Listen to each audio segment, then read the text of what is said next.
Uh,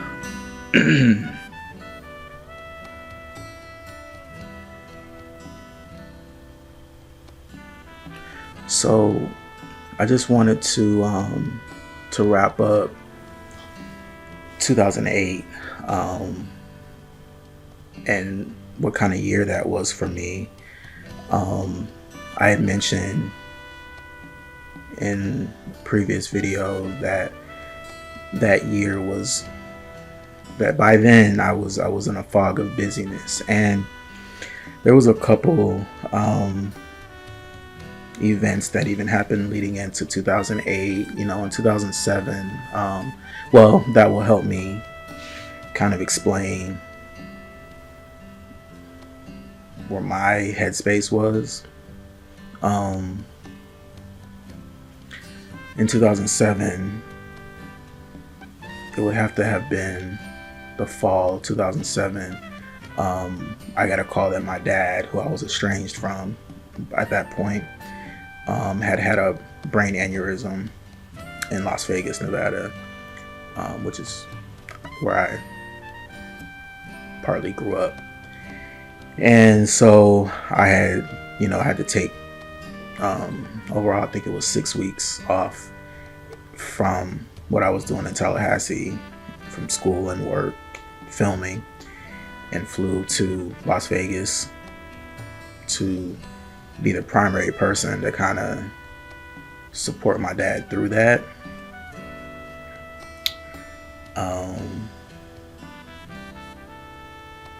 I'll talk about that in another video as well, because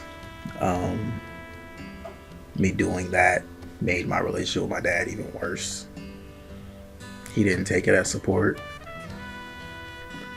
But anyway, I was dealing with that, and I was dealing with trying to figure out his long-term care, even when I got back to Tallahassee and I got back to my life. And mentally and emotionally at that point, late 2007 going into 2008, I didn't realize that I had been love bombed by Jared.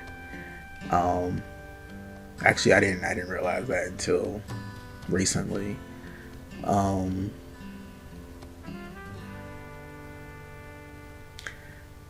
of the things that I wanted to get clarified from him, even though it'll never happen, I won't get these things clarified from him. He's not.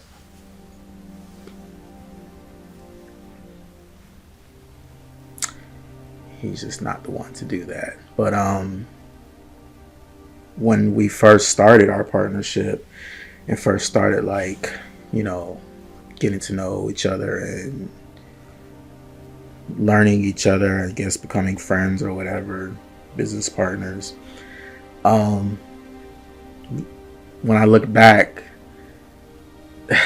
there were certain very specific things that he did that I think worked on me. Worked to get me to trust him, worked to kind of bring my guard down. Not that my guard needed to be brought down, I don't think, but I think he had a sense of what he wanted to do with me, and I'm just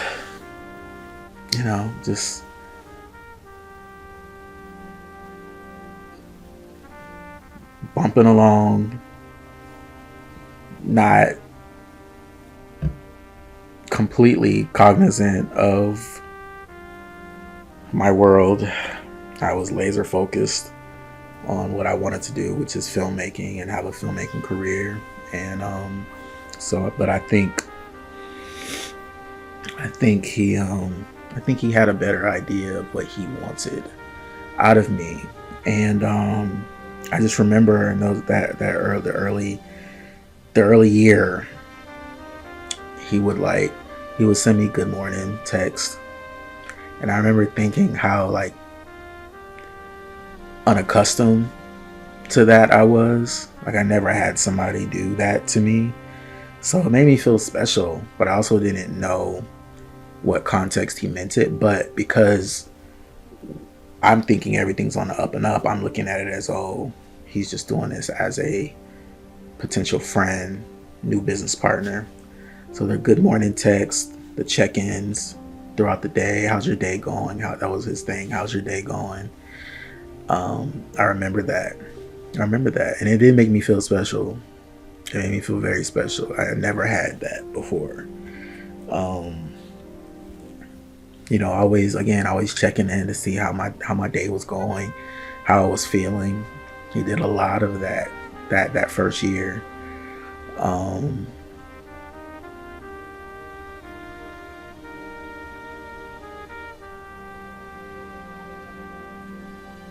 That would continue in later years, but not as much as that first year.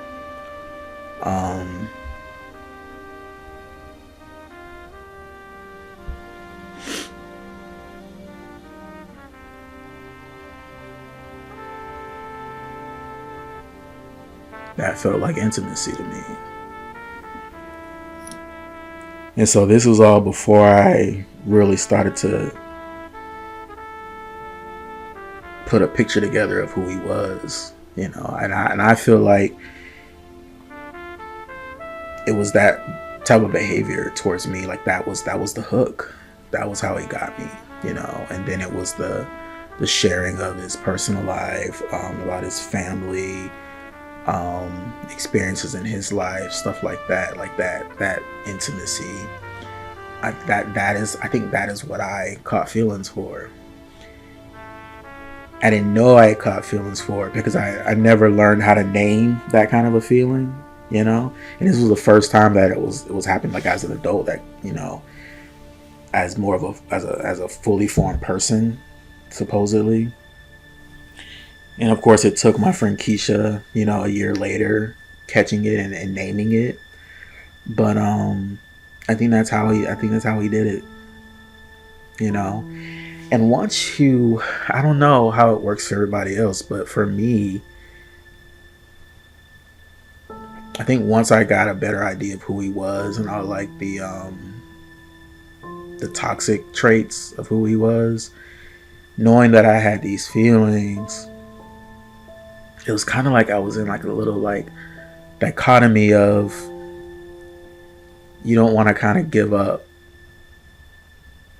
these feelings that feel good, even though you now know it's with somebody, it's attached to somebody that's toxic. I think part of me didn't want to give it up. Part of me wanted to like fix it and make it okay, so that I wouldn't have to like extract those feelings from my life, because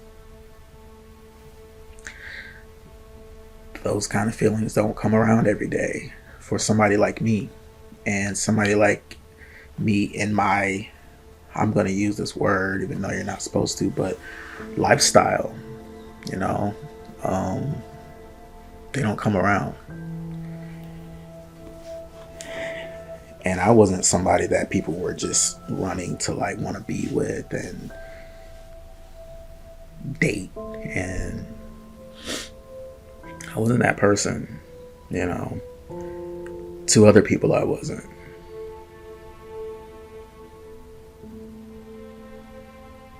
Maybe I was ugly or something, I don't know.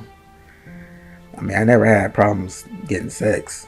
That was never my problem, never had an issue with that, But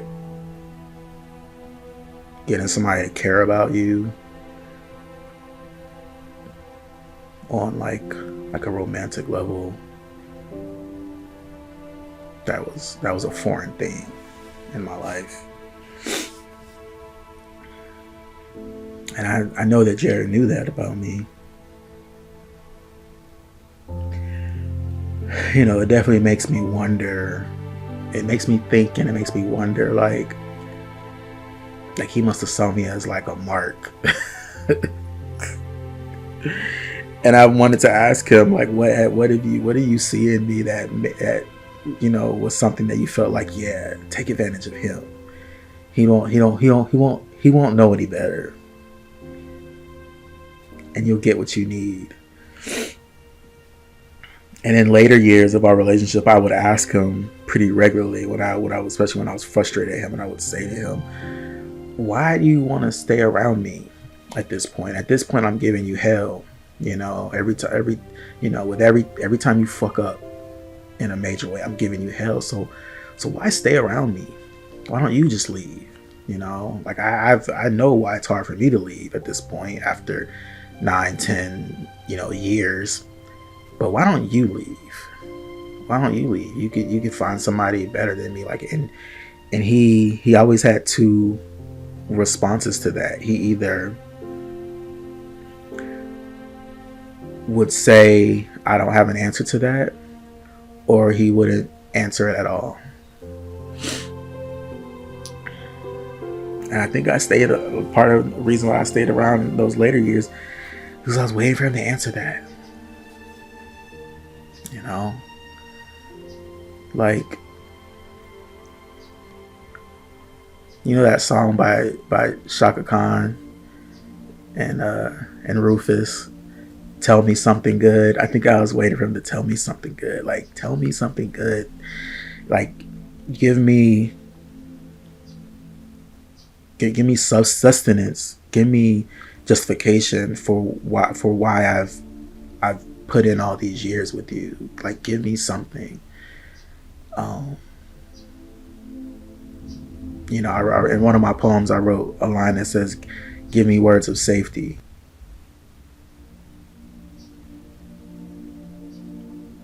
Give me words of safety. I think I was waiting for him to give me that all those years. Anyway,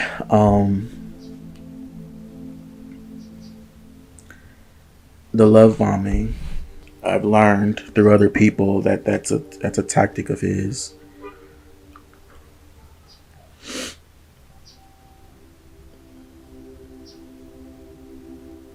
It's a tactic of his.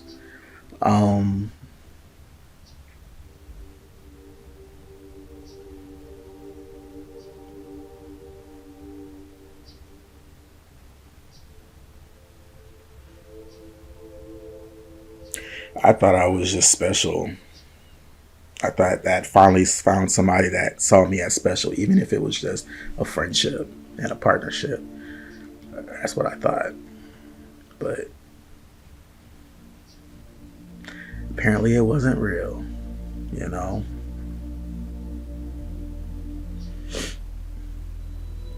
He was playing a character.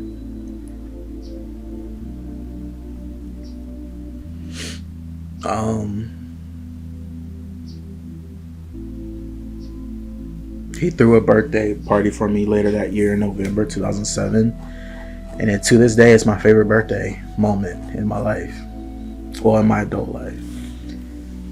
Him and Sheila planned this day of like rock climbing, and I think we probably did dinner or something, but it was just like a whole day, and they made me feel very special that day. And then the following year, in May 2008, I planned his birthday. And I feel like that was a great moment. He seemed to be very appreciative of that, and he had a good time. But yeah, I was very busy. 2008, I was trying to. We were just toiling. I just remember toiling, and I think I had blocked out a lot of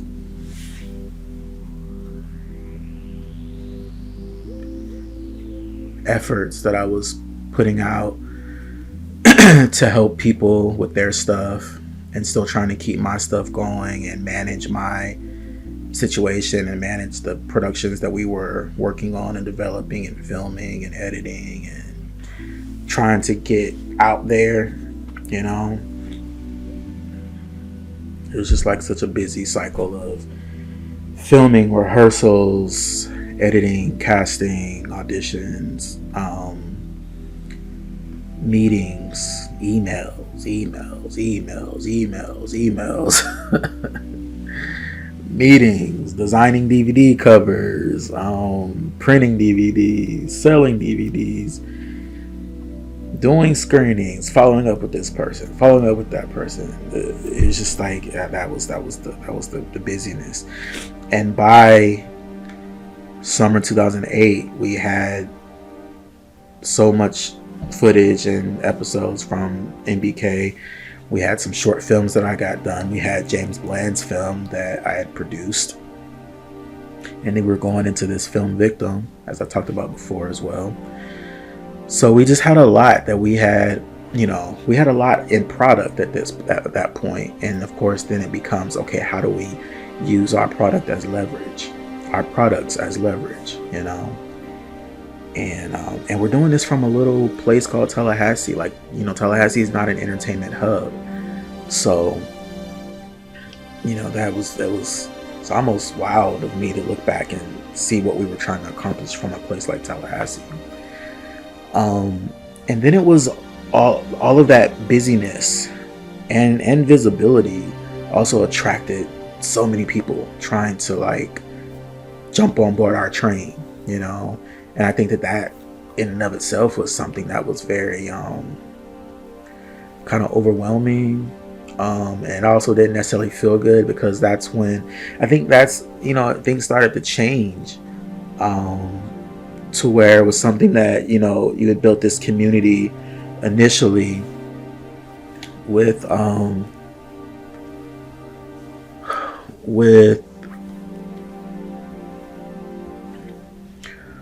these people, and then you bring in more people, and then more people want to hop on, and it suddenly becomes like you start to feel like you're surrounded by like opportunists, and I'm sure I felt a lot of that, but I wasn't. I don't know. Like, I look back at it, I don't even know how I got through that period, in terms of like mental health, because I wasn't taking time for my own mental health. I wasn't even understanding everything that was happening to me and with me and around me.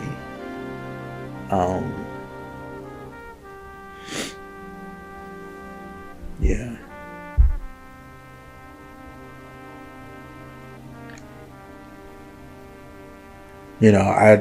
I think I was hiding inside of that fog of busyness.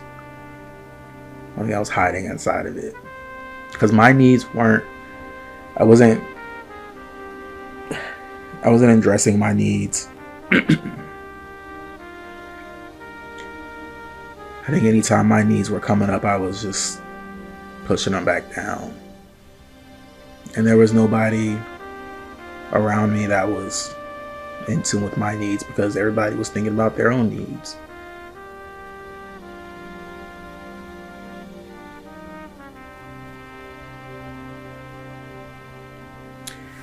So anyway, like I said before, I'm going to talk about the incident that blew up my time in Tallahassee. Those would have been fall 2008. Oh, I wanted to talk about something else. So I'm going to talk in another video about what the incident that blew up my time in Tallahassee, which involved James Bland. I do know that after that confession, that parking lot confession where I told Jared about my feelings,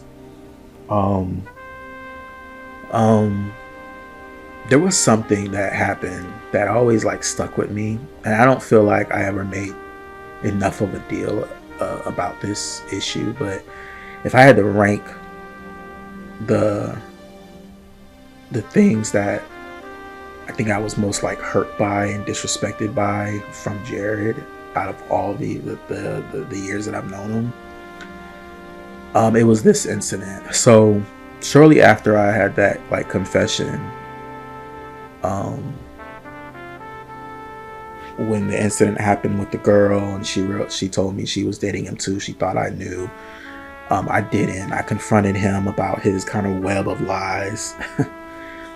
And I wanted to break apart at that point, even though it was a lot to break apart, I feel like he was being reckless with me, but wanting my presence in his life. Anyway, Shortly after that, he had told me that he had talked to his dad, and he told his dad about the moment we had where I told him what my feelings were, and I guess just the predicament that we were in at that moment.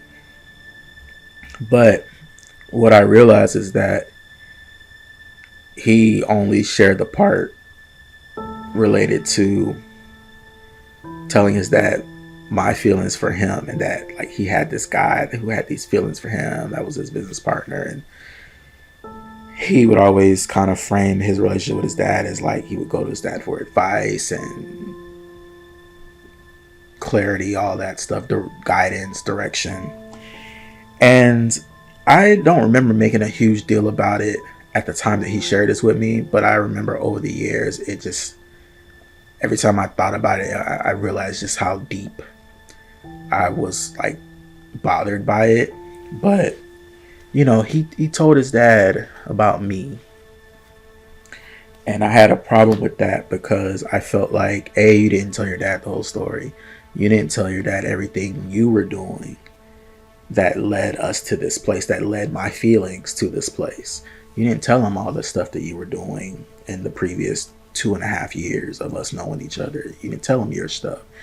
You outed me to your dad, but you didn't out yourself, you know? And that bothered me, that was like such an obvious and egregious incident of how he is so willing to throw the next person under the bus, somebody that he's supposed to care about, in order to maintain his image, you know. And I was really like hurt and offended by it, because I felt like, look, it's not like you told this stuff you told your dad about me when I wasn't in your life anymore. Like, I'm still actively in your life as your business partner. We're still moving things forward. And so did you ever think about if I ever had to be around your family again? I was already around your family once or twice before. At this point, did you ever think about how I would feel having to be around them as we continued being in each other's lives, and how that would make me feel, you know, them looking at me like, oh, he's the one that is in love with my son. You know what I mean? Which is not even true. It's not the full story, you know? And I just couldn't believe that he did that. But I think that it just took me a while to understand that, how much that bothered me, you know? It took me years to understand how much that bothered me. And what he was doing with that, you know, what tactic he was taking by doing that. But yeah, I'll never get over him outing me to his dad, because I wanted to say, well, did you tell him what you did? Did you tell him what you did? Because technically, we go by the timeline, you started this. You know, you started this. You consulting with your dad, trying to figure out, what do I do about, you know, my business partner has feelings for me. But you really should have been asking your dad, what do I do about the fact that I'm attracted to men and I love bomb my business partner because I had caught feelings for him as well, or you just decided to pretend you had caught feelings for me, or act like you did, and it's led us to this place where there's this confusion. You were looking out for only yourself, and I don't appreciate that. To this day, I don't appreciate that. I feel like that's fucked up, you know. And he did that with a couple other people where they knew that personal thing about me before I even met them. You know, he did that with Melanie, the girlfriend, and I know he did it with a few others, and probably more than a few others. And I just think that was really fucked up for him to do. If we're supposed to be friends, business partners, supposed to have this trust, like, why would you out me to these people and not out yourself?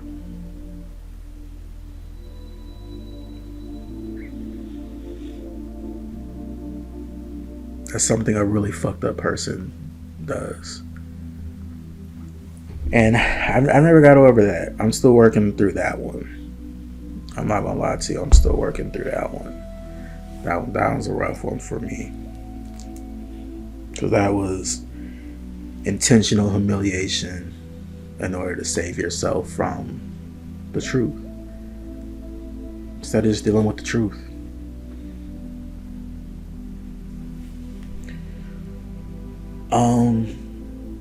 You know, when we were preparing for Victim, this falls under those, like, just the moments of him, like, playing with me, you know, just trying to get something started. I don't know, you know, when we, once I knew about his girlfriend Mel and we were preparing for the movie Victim, and I remember one time we had to go location scouting, me and him, for the film, and she came along with us, which was kind of unexpected, but whatever. He was already kind of having me start to like hang with them, and it was okay on one hand because I liked her, you know. But on the other hand, it was like it was a little uncomfortable for me. But this one day, he's like, we're in the car, we're going on this like trip to the next town over to location scout, and he's driving, we're driving her car, and he's driving, she's in the passenger seat, I'm in the back seat, and I'm watching them, like, he's all being all lovey-dovey with her, all the touching and all the PDA, and I'm watching it from the back seat, and I'm just like, I remember sitting in the back seat of that car, watching them in the front seat, thinking to myself, is he doing all of that just because I'm in the car? I remember thinking that. Like, it kind of felt like he was putting on a performance in front of me, and I'm just thinking, like, is this like something that turns you on? You know, is that why you're doing it? Are you doing it to further like play with my head? Like, I remember thinking in that car that his behavior in that car, that PDA was on purpose. I remember thinking that. And then I remember an incident where we were trying to pull together the wardrobe for the film, and in the film, the character in the film Victim, the character spends a lot of time around his house, and he's only wearing like underwear in his house, right? So this one time he was like, oh, I have a bunch of like underwear options, but we're gonna have to go through and pick out which style we want, right? And I'm like, okay. So I beat him at his house one evening, and he literally is trying on different types of underwear and, you know, modeling the underwear for me. Like briefs, boxer briefs, boxers, bikini briefs, like the whole time. Looking back, probably I felt this in the moment too, but definitely looking back, I'm going, God, that was so, what we were doing was so gay. It was so gay. Like, my friend and business partner is modeling underwear for me for the film. And I remember as we were finishing up that night, his girlfriend walks in, Mel walks in from work. Like it's nothing, you know. And I wrap it up and I leave, you know. Some of the shit is just laughable. You know, it's laughable.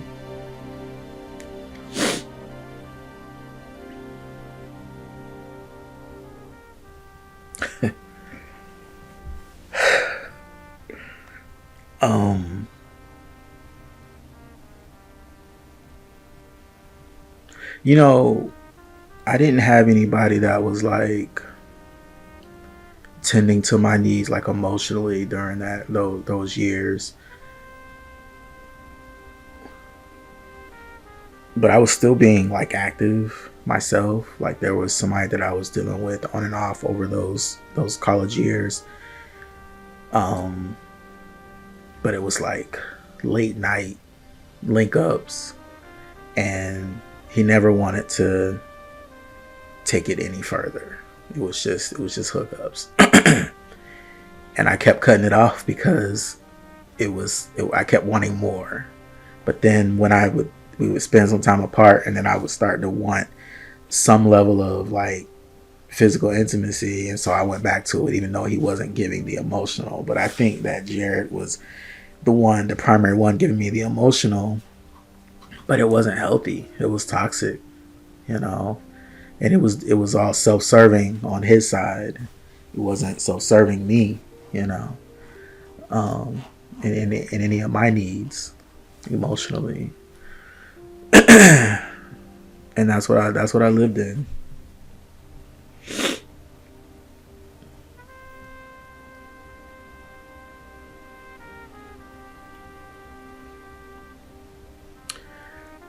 Okay, well, I'm gonna talk about my relationship with James Blaine. I've been dreading talking about this.